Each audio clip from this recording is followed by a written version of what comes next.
કેમ છો બાળકો? તમે બધા જ મજામાં હશો અને હું પણ મજામાં છું. આજે આપણે શીખવાના છીએ ભાગીદારી પેઢીના વાર્ષિક હિસાબોનું ઉદાહરણ નંબર 3. ઉદાહરણ નંબર 2 આપણે શીખીશું, પણ એ પછી શીખીશું. અત્યારે આપણે શીખવાનું છે ઉદાહરણ નંબર 3. જો આગળના વિડીયો તમે ન જોયા હોય તો સૌથી પહેલા વિડીયો જોઈ લેજો અને પછી આ વિડીયો તમે જોશો. તો હું પાર્થ સર સ્વાગત કરું છું તમારું આપણી ચેનલ ધી કોમર્સ જંકશનમાં. શરૂઆત કરીએ તો આપણને એવું કહેવામાં આવ્યું છે કે યશ અને જશની ભાગીદારી પેઢીનું તારીખ 31/3/17 ના રોજનું કાચું સરવૈયું નીચે મુજબ આપેલું છે. આટલું વાંચ્યા પછી સીધું આપણે આવી જવાનું છે હવાલા ઉપર. શરૂઆત હંમેશા આપણે હવાલા પરથી કરીશું અને જે કંઈ પણ હવાલા છે એ પેન્સિલથી કાચા સરવૈયામાં લખી દઈશું, જેથી ફરીથી આપણે હવાલા જોવા પડે નહીં. સૌથી પહેલા હવાલાની અંદર એવું કહેવામાં આવ્યું છે કે મૂડી પર 5% વ્યાજ ગણવાનું છે.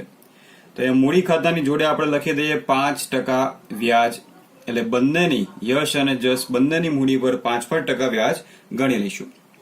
ત્યારબાદ ઉપાડ પર 10% લેખે 6 માસનું વ્યાજ ગણો.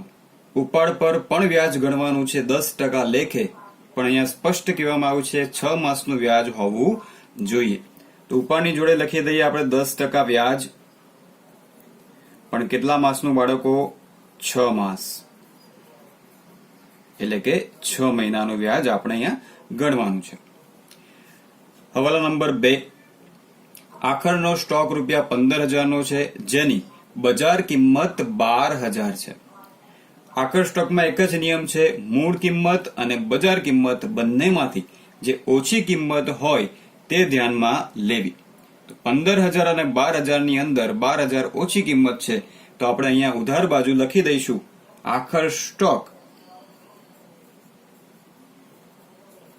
₹12,000, જેથી આપણે ભૂલી ન જઈએ. જ્યારે કાચું સરવૈયું જોઈશું ત્યારે સાથે સાથે આખર સ્ટોકની અસર પણ આપણે આપી દઈશું. હવાલા નંબર 3. ₹500 સ્ટેશનરી ખર્ચના ચૂકવવાના કેવા છે? બાકી. અહીંયા જેટલા પણ ખર્ચા કાચા સરવૈયામાં ઉધાર બાજુ આપેલા છે એ બધા ખર્ચા આપણે ચૂકવેલા છે, પણ હવાલામાં જે ખર્ચ આપ્યા છે કેવો છે? ચૂકવવાનો બાકી. એનો મતલબ કે ખર્ચો આ વર્ષનો જ છે, પણ આપણે હજુ સુધી ચૂકવ્યો નથી. આજે નહીં પણ ભવિષ્યની અંદર આપણે આ ખર્ચો ચૂકવવો પડશે. એટલે આપણે કાચા સરવૈયાની અંદર સ્ટેશનરી ખર્ચની અંદર આ ₹500 શું કરી દઈશું? ઉમેરી દઈશું, જે ચૂકવવાના બાકી છે. તો અહીંયા આપણને સ્ટેશનરી ખર્ચ આપેલો છે, એની જોડે લખી દઈએ પ્લસ 500 ચૂકવવાનો બાકી. મજૂરીના ₹400 અગાઉથી ચૂકવેલા છે.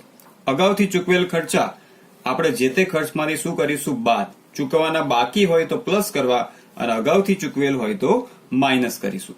તો આપણે શોધી નાખીએ મજૂરી અહીંયા છે અને એ મજૂરીમાંથી આપણે ₹400 માઇનસ કરવાના છે. તો -400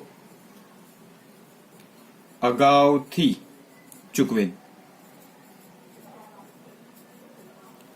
કુલ 2,000 નો ખર્ચો આપણે અહીંયા ચૂકવેલો છે, એમાંથી ₹400 અગાઉથી ચૂકવેલ છે, એટલે કે ₹400 આવતા વર્ષના છે. એટલે આ વર્ષનો ખર્ચો 2,000 માઇનસ 400 1600 થાય, જ્યારે 400 ક્યાં જશે? આવતા વર્ષમાં જશે. એટલે અહીંયાથી આપણે શું કરી દઈએ છીએ? માઇનસ. આગળ ₹200 ભાડું અગાઉથી મળેલ છે. મળેલ શબ્દ દેખાય એટલે જમા બાજુ ચેક કરશું, કેમ કે આવક કહેવાય. તો ભાડાની અંદર અગાઉથી મળેલ છે એટલે શું કરી દઈશું? માઇનસ. તો અહીં મળેલ ભાડું આપણને આપ્યું છે, એમાંથી લખી દઈશું -200 અગાઉથી મળેલ. નેક્સ્ટ, જ્યારે ₹40 વટાવ મળવાનો બાકી છે. મળવાનો શબ્દ છે એટલે આવક બાજુ ચેક કરીશું. વટાવની અંદર ₹40 શું કરી દઈશું? પ્લસ, કેમ કે મળ્યો નથી, ભવિષ્યની અંદર મળશે. તો +40 મળવાનો બાકી. હવાલા નંબર 6. ગ્રાહકોમાંથી ₹1,000 ગાલખાત માંડીવાળો, 5% ગાલખાત અનામત અને 2% દેવાદાર પર વટાવ અનામત રાખો. બાળકો, ગ્રાહકો એટલે કે દેવાદારો. તમને ક્યારેક ક્યારેક દેવાદારો શબ્દ આપ્યો હોય અથવા તો ગ્રાહકો શબ્દ આપ્યો હોય, બંનેનો મતલબ થાય સેમ. તો આપણે શોધી નાખીએ. ઉધાર બાજુ આપણને અહીંયા ગ્રાહકો આપેલું છે, એમાંથી સર્વપ્રથમ 1000 રૂપિયા ગાલખાદના માંડી વાળવાના છે, તો -1000 ગાલખાદ માઇનસ કર્યા પછી 5% ગાલખાદ અનામત, સો -5% ગાલખાદ અનામત, અને છેલ્લે 2% વટાવ અનામત. આ રીતના સ્ટેપ બાય સ્ટેપ દરેક હવાલા આપણે સોલ્વ કરશું. આગળ હવાલા નંબર 7, મોટર કાર પર 10% લેખે ઘસારો ગણવાનો છે. મોટર કાર આપણને અહીંયા આપેલી જ છે, -10% ઘસારો. ઘસારો હંમેશા મિલકતની વેલ્યુમાંથી માઇનસ થશે.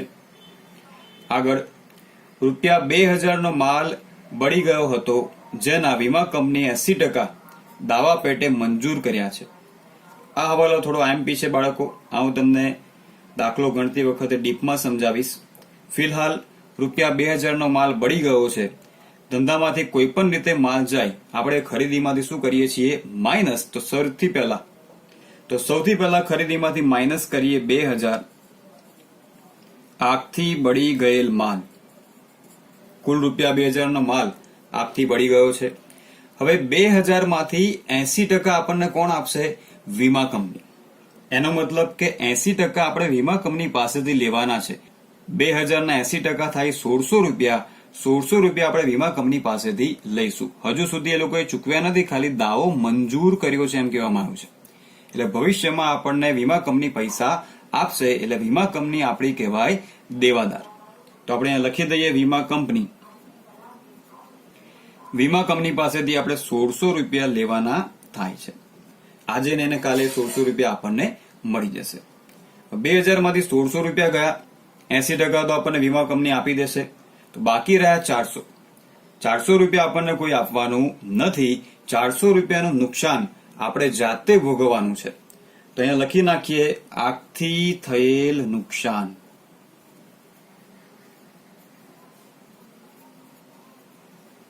₹400. આ રીતના બાળકો એની અસર આપશું. કુલ 2000 નો માલ આગથી બળી ગયો, એમાંથી 1600 રૂપિયા આપણને વીમા કંપની આપશે, તો 400 રૂપિયા નુકસાન આપણે ભોગવવું પડશે. જશને તેનું કમિશન બાદ કર્યા પછી અહીંયા શબ્દ આપ્યો છે વધતા નફા પર કેટલા ટકા? 10% કમિશન આપવાનું છે. આ ત્યારે આપણે શોધીશું જ્યારે આપણે નફા નુકસાન ફાળવણી ખાતું બંધ કરતા હોઈશું ત્યારે. તો ફિલહાલ મૂડી ખાતામાં જશની જોડે લખી દઈએ 10% કમિશન, એટલે આપણને યાદ રહે. જો આ રીતના લખશો નહીં તો છેલ્લે હવાલો આપણે જોવાનું ભૂલી જઈશું ઉતાવળમાં, અને હવાલો જોવાનું ભૂલી ગયા તો હવાલાની કોઈ પણ અસર અહીંયા આવશે નહીં, અને દાખલામાંથી આપણા માર્ક્સ કપાઈ જશે. તો આ રીતના બધા હવાલા આપણા ટીક થઈ ગયા છે. હવે આપણે કાચું સર્વે ચેક કરી લઈશું કે એમાં કોઈ ગુપ્ત હવાલો આપ્યો છે કે નહીં. તો કાચા સર્વેની ઉધાર બાકી એટલે અહીંયા કાં તો ખર્ચ હોય, જો એ ખર્ચ નહીં હોય તો મિલકત હશે બાળકો. આ વસ્તુ તમારા દિમાગની અંદર ફિટ કરી દેવાની છે. અને જમા બાજુ આવક, અને જો એ આવક નહીં હોય તો શું હશે? દેવું. ઓકે, હવે ઉધાર બાજુ ચેક કરી લઈએ કોઈ ગુપ્ત હવાલો છે કે નહીં.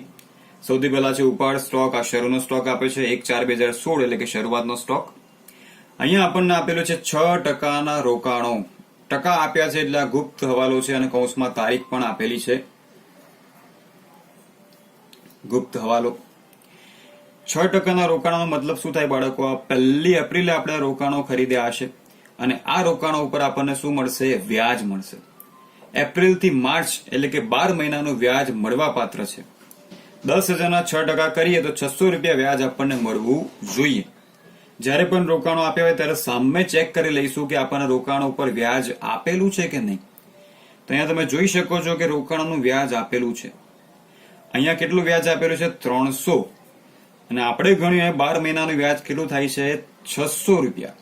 એનો મતલબ કે 600 માંથી તમને 300 મળી ગયું છે, અને 300 મળવાનું કેવું છે? બાકી.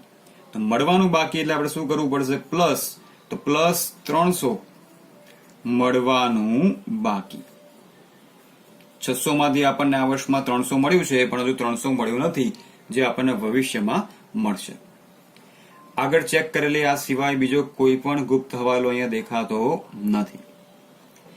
જમા બાજુ મૂડી ખાતા છે, વેપારીઓ, વેચાણ, વેપારીઓ એટલે કે લેણદારો.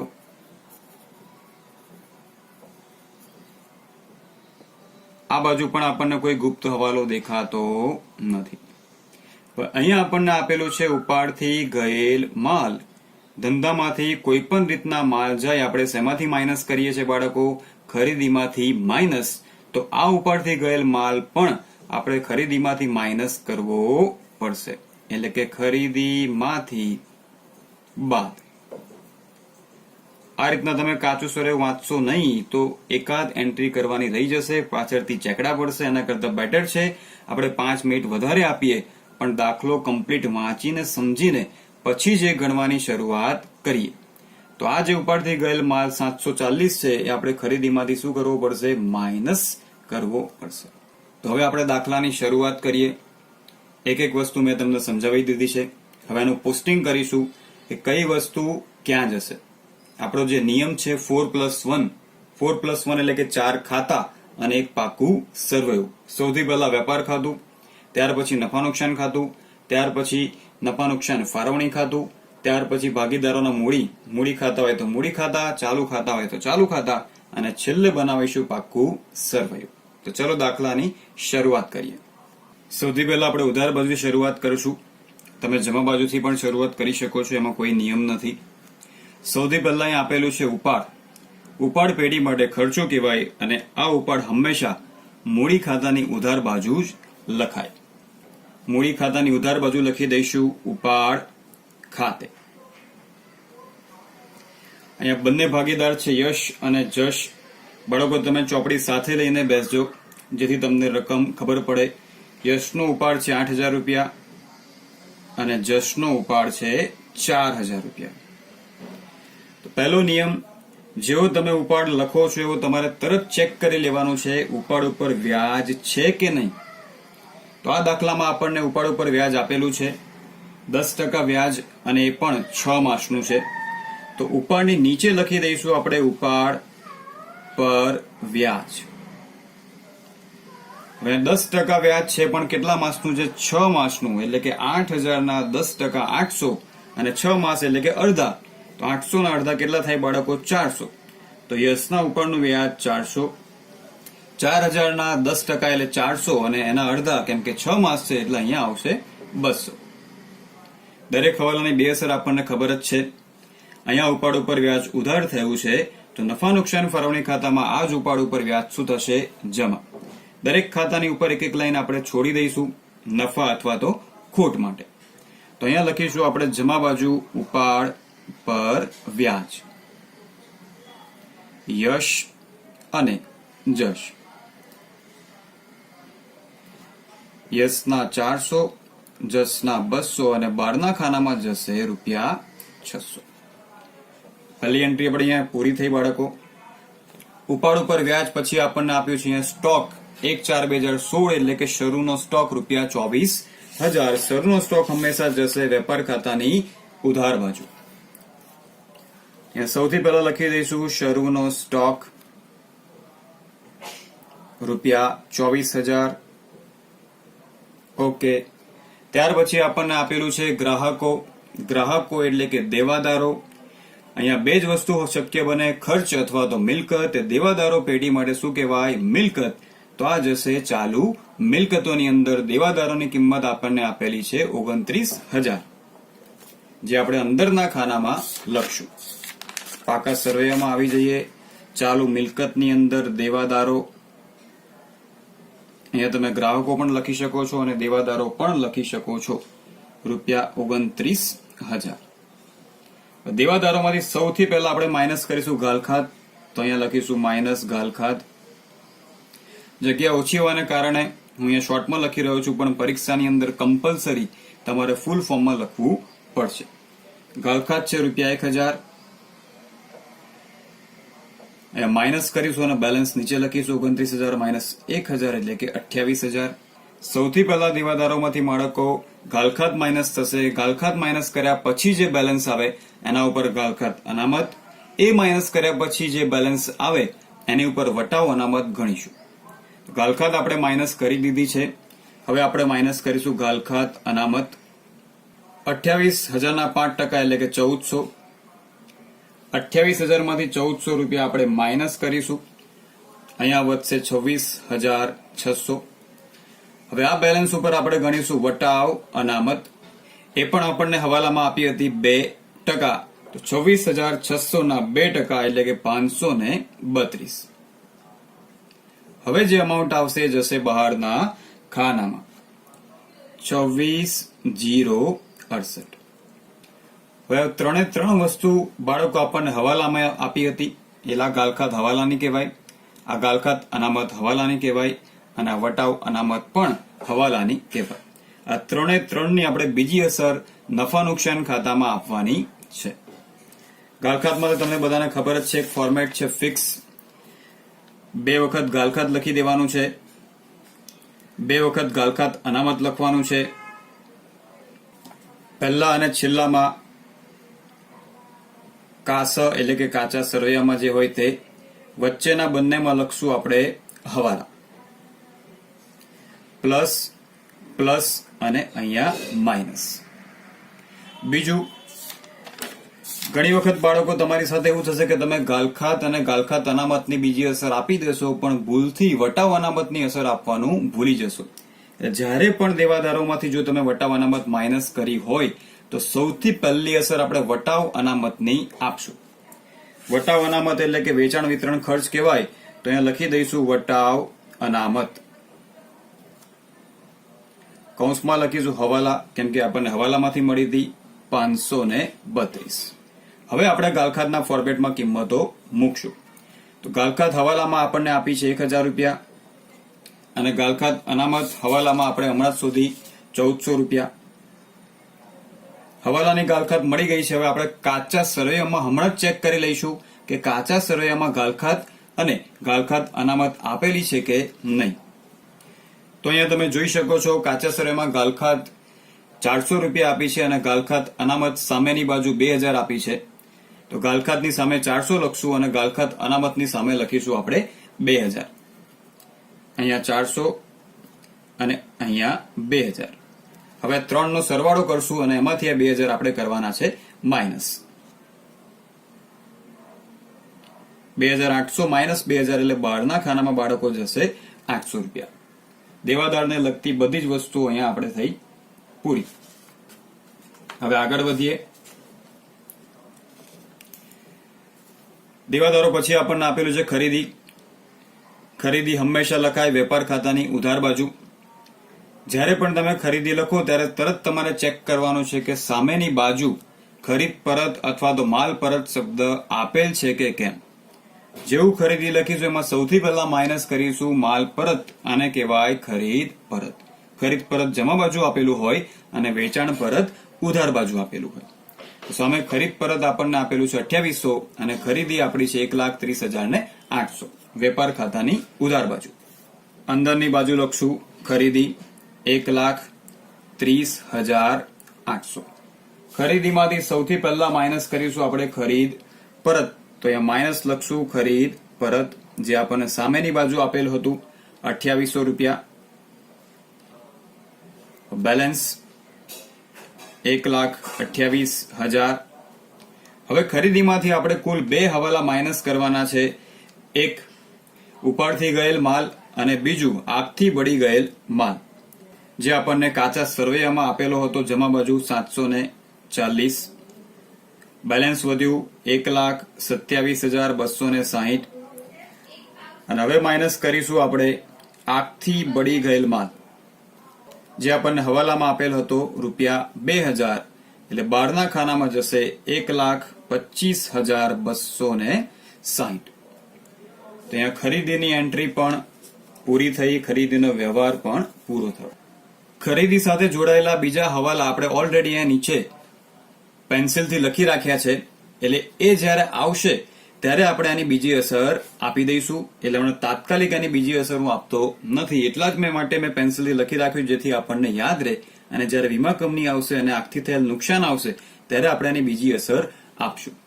ફિલહાલ આગળ વધીએ. ખરીદી પછી આપણને આપેલું છે મજૂરી. રૂપિયા 2000 અને એની અંદર છે હવાલો 400 રૂપિયા અગાઉથી ચૂકવેલ મજૂરી માઇનસ કરીશું અને મજૂરી લખાશે વેપાર ખાતાની ઉધાર બાજુ.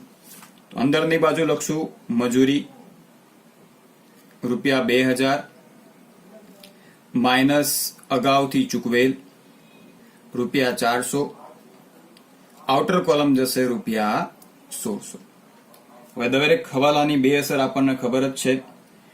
અહીંયા માઇનસ કર્યું છે અગાઉથી ચૂકવેલ, તો બંને રીતના આપણે યાદ રાખી શકીએ. અગાઉથી ચૂકવેલ મજૂરી છે એટલે આપણી માટે મિલકત કહેવાય. જો તમને એવું યાદ ન રહેતું હોય તો અહીંયા માઇનસ કર્યું છે તો પાક્કા સરવૈયામાં વિરુદ્ધ બાજુ જશે. અહીંયા ડાબી બાજુ આપણે માઇનસ કર્યું છે તો પાક્કા સરવૈયાની અંદર જમણી બાજુ આપણે ચાલુ મિલકતની અંદર લખશું અગાઉથી ચૂકવેલ મજૂરી રૂપિયા 400. તો એ મજૂરીનો વ્યવહાર પૂરો થયો. આગળ વધીએ. મજૂરી પછી આપણને આપેલું છે લેણી હુંડી. લેણી હુંડી આપણી શું કહેવાય? મિલકત. અને આ મિલકત જશે પાકા સરવૈયામાં ચાલુ મિલકત બાજુ. લેણી હુંડી રૂપિયા 6000. લેણી હુંડી પછી આપણને આપેલા છે 6% રોકાણો. એની અંદર ગુપ્ત હવાલો છે, પણ એ હવાલાની અસર આપણે જમા બાજુ ઓલરેડી આપી દીધી છે, એટલે જ્યારે જમા બાજુ આપણે જઈશું ત્યારે હવાલાની અસર આપીશું. ફિલહાલ આપણે લખી દઈએ 6% રોકાણો રૂપિયા 10,000. રોકાણો આપણી માટે કહેવાય મિલકત. રોકાણો તમે બિનચાલુ મિલકતમાં લખી શકો અથવા તો રોકાણો હેડિંગ આપીને પણ તમે રોકાણો લખી શકો. હવે આવે છે પગાર. પગાર એટલે કે ખર્ચ, અને ખર્ચ આપણે લખીએ છીએ નફા નુકસાન ખાતાની ઉધાર બાજુ. પગાર રૂપિયા 12,000 અને પગાર જશે વહીવટી ખર્ચા. બીકોઝ એ રેગ્યુલર ખર્ચો છે તો વહીવટી ખર્ચાની અંદર લખશું પગાર સીધું બહારના ખાનામાં 12,000. ત્યાર પછી છે રોકડ સિલક. રોકડ સિલક આપણી મિલકત કહેવાય અને રોકડ સિલક જશે ચાલુ મિલકતોની અંદર. રોકડ સિલક રૂપિયા 3,500. ત્યારબાદ છે આપેલ વટાવ. ઉધાર બાજુ જે વટાવ આપ્યો હોય આપણી માટે ખર્ચ કહેવાય અને જમા બાજુ વટાવ હોય આપણી માટે આવક કહેવાય. આ ખર્ચો છે એટલે આપણે લખીશું નફા નુકસાન ખાતાની ઉધાર બાજુ. આપેલ વટાવ આપણે શેની પર વટાવ આપે બાળકો? ડિસ્કાઉન્ટ શેની ઉપર આપીએ? વેચાણ ઉપર. તો વેચાણ વિતરણ ખર્ચાની અંદર લખશું વટાવ એટલે કે આપેલ વટાવ રૂપિયા 1400. હવે આ વટાવાનામાં તમે વટાવની અંદર પણ પ્લસ કરી શકો અને ડાયરેક્ટલી બહાર પણ લખી શકો. આગળ આપેલ વટાવ પછી આપેલું છે માલ પરત. ઉધાર બાજુ જે માલ પરત આપ્યું છે આપણી માટે કહેવાય વેચાણ પરત અને આ વેચાણમાંથી શું કરીશું? માઇનસ. એની માટે જોઈશે વેચાણ. જમા બાજુ તમને વેચાણ આપેલું છે 2,04,000. તો હમણાં જ આપણે વેચાણમાંથી માલ પરત માઇનસ કરી દઈએ. વેચાણ લખીશું વેપાર ખાતાની જમા બાજુ. અંદરના ખાનામાં વેચાણ રૂપિયા 2,04,000 માઇનસ વેચાણ પરત રૂપિયા 2,400. બહારના ખાનામાં જશે 2,01,600. આગળ આપણને આપેલું છે ગાલખાદ. ગાલખાદની અસર આપણે ઓલરેડી આપી દીધી છે ફોર્મેટની અંદર. ત્યાર પછી આપેલું છે સ્ટેશનરી ખર્ચ. સ્ટેશનરી ખર્ચ એટલે રેગ્યુલર બેઝિસ ઉપર ધંધામાં થતો હોય એટલે આ ખર્ચો લખીશું આપણે વહીવટી ખર્ચામાં. એની ઉપર પણ હવાલો છે રૂપિયા 500 ચૂકવવાનો બાકી છે એટલે 800 રૂપિયા આપણે અંદરના ખાનામાં લખશું. નફા નુકસાન ખાતામાં વહીવટી ખર્ચા સ્ટેશનરી ખર્ચ રૂપિયા 800 પ્લસ ચૂકવવાનો બાકી 500. બહારના ખાનામાં જશે 1,300. દરેક હવાલાની બે અસર. ચૂકવવાનો બાકી એટલે આપણી માટે દેવું કહેવાય અને એમ ના સમજ પડે તો અહીંયા પ્લસ કર્યું છે તો પાકા સરવૈયામાં સેમ સાઈડ જશે. સેમ સાઈડ એટલે કે ચાલુ દેવામાં અહીંયા લખી દઈશું ચૂકવવાનો બાકી સ્ટેશનરી ખર્ચ રૂપિયા 500. આગળ આપણને આપેલું છે ઓફિસ ખર્ચ રૂપિયા 2300. એમાં કોઈ હવાલો નથી. ઓફિસ ખર્ચ જશે નફા નુકસાન ખાતાની ઉધાર બાજુ. વહીવટી ખર્ચા 2300. ઓફિસ ખર્ચ એવો ખર્ચ છે કે જે રોજબરોજ ધંધાની અંદર થતો હોય છે, એટલે આપણે એને લખશું વહીવટી ખર્ચામાં. ત્યાર પછી આપણને આપેલું છે મોટર કાર 52,000 અને એની ઉપર આપણે ગણવાનો છે 10% લેખે ઘસારો. મોટર કાર આપણી મિલકત કહેવાય, બિનચાલુ મિલકત, સ્થિર મિલકત, દ્રશ્ય મિલકત.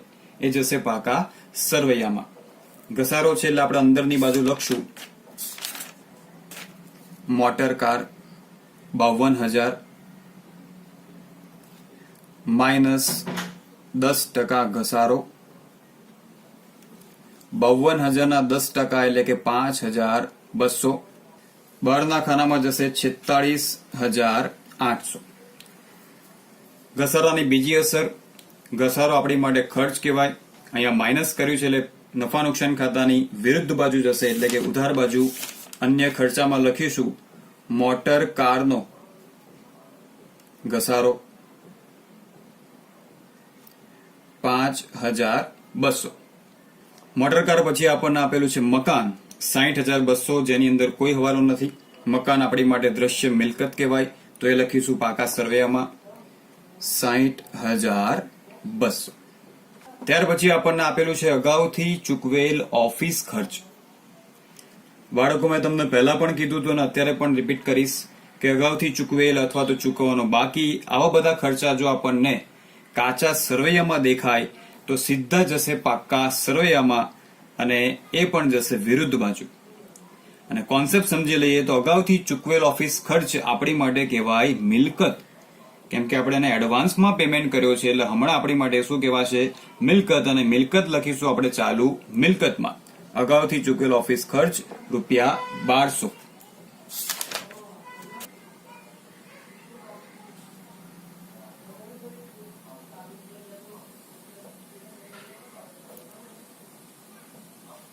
ત્યાર પછી આખર સ્ટોક ₹12,000.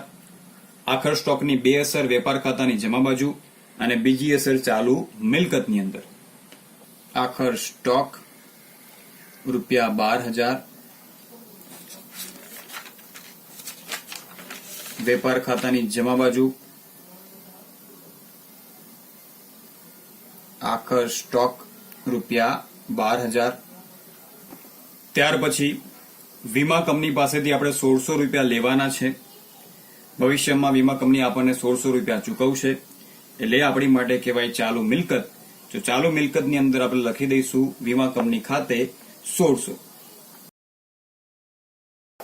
ત્યાર પછી હવાલાની જે બીજી અસર, આપણે નુકસાન આપણને થયું હતું ₹400, તો એ નુકસાન આપણે લખીશું નફા નુકસાન ખાતાની ઉધાર બાજુ. અન્ય ખર્ચાની અંદર આગથી થયેલ નુકસાન ₹400.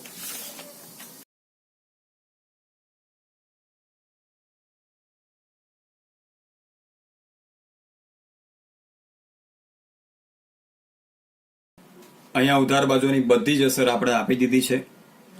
હવે આપણે જમા બાજુ શરૂઆત કરીશું. જમા બાજુ સૌથી પહેલા આપણને આપ્યા છે મૂડી ખાતા, અને એ મૂડી ઉપર આપણે 5% લેખે વ્યાજ ગણવાનું છે. મૂડીની રકમ જશે મૂડી ખાતાની જમા બાજુ. બાકી આગળ લાવ્યા યશ અને જશ 50,000 અને 40,000. અહીંયા કોઈએ શોર્ટમાં લખવાનું નથી. બાકી આગળ લાવ્યા આપણે પૂરું લખશું 50,000 અને અહીંયા 40,000. હવે જેમ ઉપાડ ઉપર વ્યાજ ગણ્યું હતું તેમ મૂડી ઉપર પણ આપણે વ્યાજ ગણવાનું છે. જેવું તમે મૂડીની બાકી લખો છો તરત જ તમારે મૂડી ઉપર વ્યાજ ગણી લેવાનું છે. મૂડીની નીચે મૂડી ઉપર વ્યાજ. પહેલાની અંદર મૂડી પર આપણને 5% લેખે વ્યાજ આપ્યું છે. 50,000 ના 5% એટલે કે 2,500. 40,000 ના 5% એટલે કે 2,000. દરેક હવાલાની બે અસર, જેટલી પણ વસ્તુ આપણે કાચા સરવૈયામાં પેન્સિલથી લખી છે બધાની બે અસર આપવાની છે. મૂડી પર વ્યાજ અહીંયા જમા થયું છે, તો ફાળવણી ખાતાની અંદર મૂડી પર વ્યાજ અહીંયા જમા થયું છે, તો ફાળવણી ખાતાની અંદર એ વ્યાજ ઉધાર કરીશું. મૂડી પર વ્યાજ યશ અને જશ 2,500 અને 2,000. બહારના ખાનામાં જશે 4,500. ત્યારબાદ આપણને આપ્યું છે વેપારીઓ. વેપારીઓ એટલે કે લેણદારો 16,400. માં કોઈ જ હવાલો નથી. જમા બાજુ કાં તો આવક હોય કાં તો દેવું. લેણદારો આપણી માટે દેવું કહેવાય એટલે આપણે લખીશું ચાલુ દેવામાં. લેણદારો 16,400. લેણદારો પછી આપણને આપે છે વેચાણ, જેની નોંધ આપણે ઓલરેડી કરી દીધી છે. ત્યાર પછી છે દેવી હુંડી. દેવી હુંડી આપણી માટે દેવું કહેવાય એ લખીશું આપણે પાકા સર્વેમાં ચાલુ દેવામાં. દેવી હુંડી ₹8,000. ત્યાર પછી આપણને આપેલું છે રોકાણોનું વ્યાજ, એટલે આપણી માટે રોકાણોનું વ્યાજ આવક કહેવાય. 600 લેવાના હતા, એમાંથી 300 મળી ગયા છે અને 300 મળવાનું બાકી છે. રોકાણોનું વ્યાજ જશે નફા નુકસાન ખાતાની જમા બાજુ.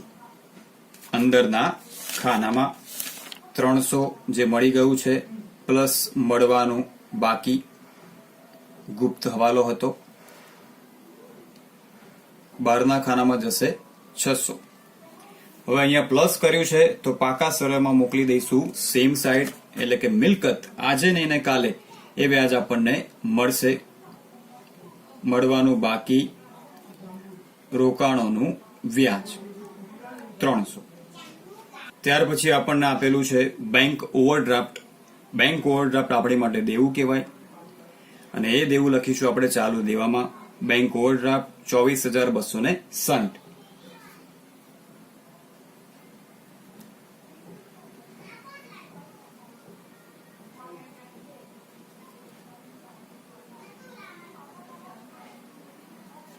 ત્યાર પછી માલ પરત એટલે કે ખરીદ પરત, એની અસર આપણે ઓલરેડી આપી છે. ત્યાર પછી છે મળેલ ભાડું. મળેલ ભાડું આપણી માટે આવક કહેવાય ₹600, પણ એની અંદર હવાલો છે ₹200 અગાઉથી મળેલ છે, જેમાંથી આપણે કરીશું માઇનસ નફા નુકસાન ખાતાની જમા બાજુ. મળેલ ભાડું 600 માઇનસ અગાઉથી મળેલ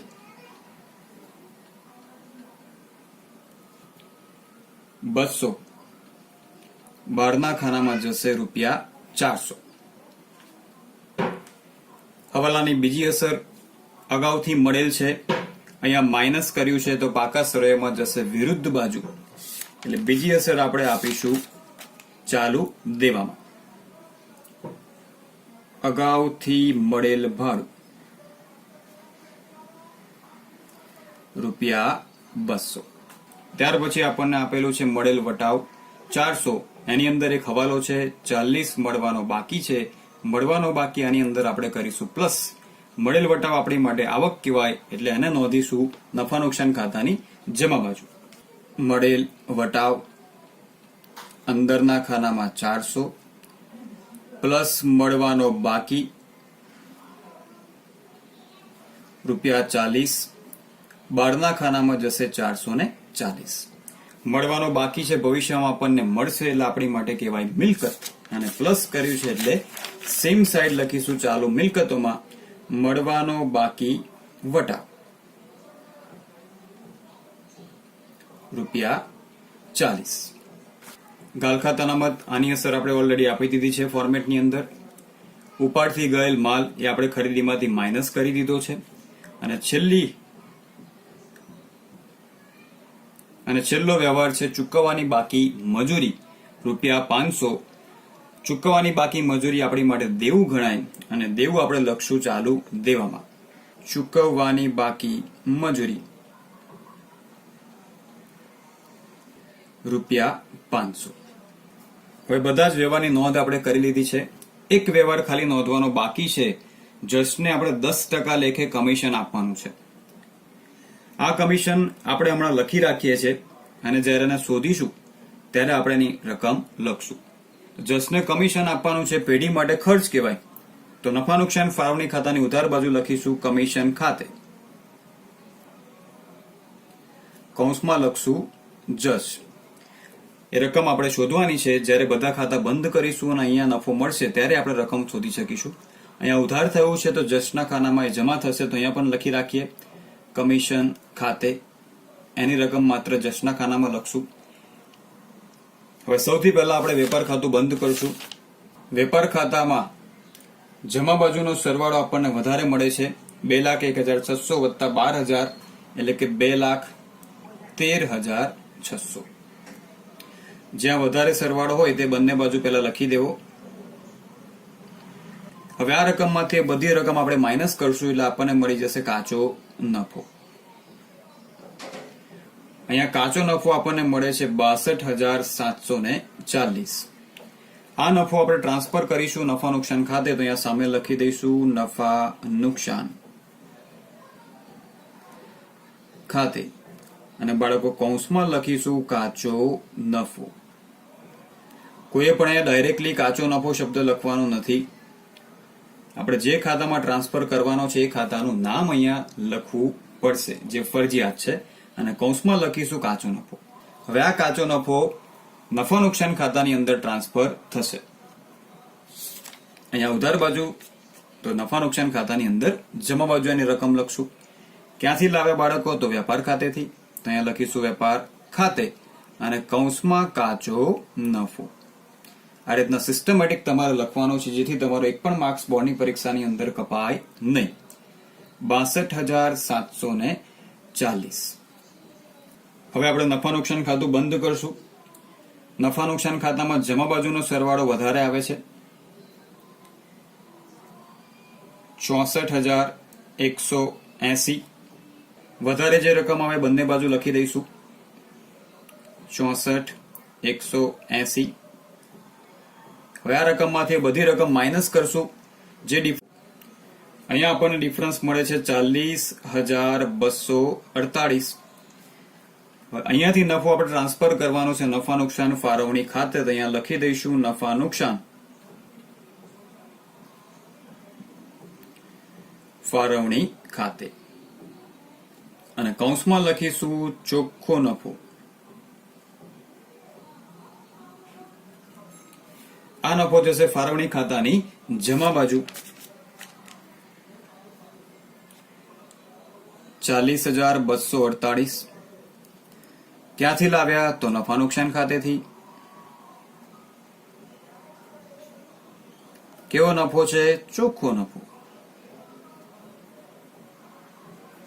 ઓકે, હવે આપણે બંધ કરવાનું છે નફા નુકસાન ફાળવણી ખાતું. અહીંયા પણ તમે જોઈ શકો છો જમા બાજુનો સરવાળો વધારે થાય છે.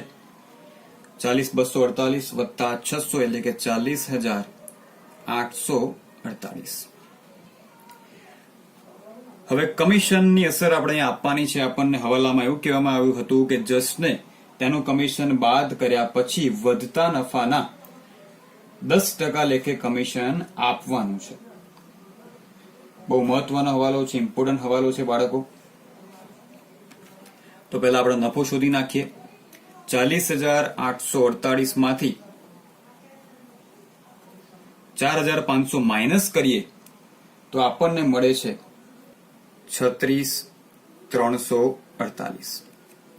આ રકમ ઉપર આપણે જજને કમિશન આપવાનું છે. જો આપણને ડાયરેક્ટલી એવું કહેવામાં આવ્યું હોત કે નફા પર 10% કમિશન આપવાનું છે, તો આપણે ડાયરેક્ટલી આના 10% કરીને અહીંયા કમિશનની રકમ લખી દે. પણ સ્પષ્ટ કહેવામાં આવે છે કે કમિશન માઇનસ કર્યા પછી જે નફો વધે એના 10%. જ્યારે પણ વધતા નફા શબ્દ તમને દેખાય ત્યારે આપણે ઉપર લખીશું 10 અને નીચે જે કંઈ પણ ટકા છે 100 ની અંદર પ્લસ કરી દઈશું, એટલે કે 110. જો 5% હોય તો 5/105, 20% હોય તો 20/120. હવે 36,348 ગુણ્યા 10/110. કમિશન આપણને મળે છે 3304.3636, પણ આપણે રાઉન્ડ ફિગર કરી લઈશું એટલે કે 3304. હવે આપણને અહીંયા મળી જશે વહેંચણી પાત્ર નફો, જે ભાગીદારો વચ્ચે વહેંચવા માટે તૈયાર છે.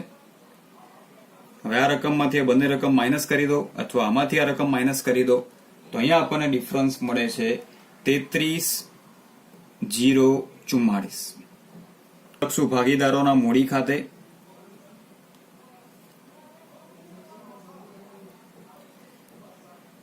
વહેંચણી પાત્ર નફો.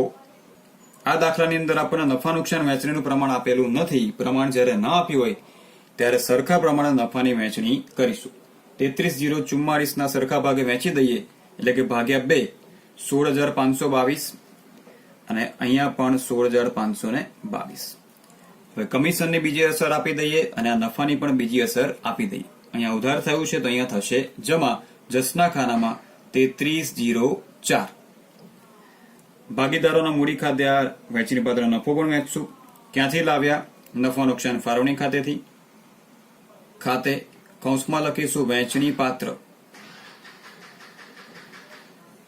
નફો. બંનેને નફો મળશે 16,522 16,522. હવે મૂડી ખાતા બંધ કરીશું બાળકો. યસનો સરવાળો આપણને મળે છે 69022. અહીંયા પણ 69022. જસનો જમા બાજુનો સરવાળો આપણને મળે છે 61,826. અહીંયા પણ 61,826. હવે આપણે અહીંયા ડિફરન્સ શોધીશું એટલે આપણને મૂડીની આખરની બાકી મળી જાય, જે આપણે પાકા સરવાળામાં લઈ જવાની છે. અહીંયા લખ્યું હતું બાકી આગળ લાવ્યા, તો આખરની બાકીમાં લખીશું બાકી આગળ લઈ ગયા. આ રકમમાંથી બંને રકમ માઇનસ કરો તો તમને ડિફરન્સ મળશે 60,622. આ રકમમાંથી બંને રકમ માઇનસ કરો તો અહીંયા પણ આપણને ડિફરન્સ મળશે 57,626. આ બંને રકમ લખીશું આપણે પાકા સરવૈયામાં. બંનેનો સરવાળો બહારના ખાનામાં 1,18,248. હવે છેલ્લે આપણે પાકા સરવૈયાનો સરવાળો કરવાનો છે. બંને બાજુનો સરવાળો હંમેશા સરખો થવો જોઈએ. જો તમે એકાદ હવાલો લખવાનું ભૂલી ગયા હશો તો બંને બાજુના સરવાળા મેચ થશે નહીં. એટલે બહુ શાંતિથી આ દાખલો ગણવો પડશે અને સમજવો પડશે, અને એક એક અસર આપતી વખતે વિચારીને તમારે એન્ટ્રી આપવી પડશે. તો અહીંયા બંને બાજુનો સરવાળો આપણને મળે છે 1,68,108. 1,68,108. તો અહીંયા આપણો 11 માર્ક્સનો દાખલો પૂર્ણ થયો. આગલા વિડીયોમાં આપણે એક નવા ઉદાહરણ સાથે મળીશું. આ વિડીયો તમને કેવો લાગ્યો મને કમેન્ટ કરીને જરૂર જણાવશો. જેમ જેમ સમય મળે એમ તમારી માટે હું વિડીયો મૂકતો રહીશ. ત્યાં સુધી આવજો.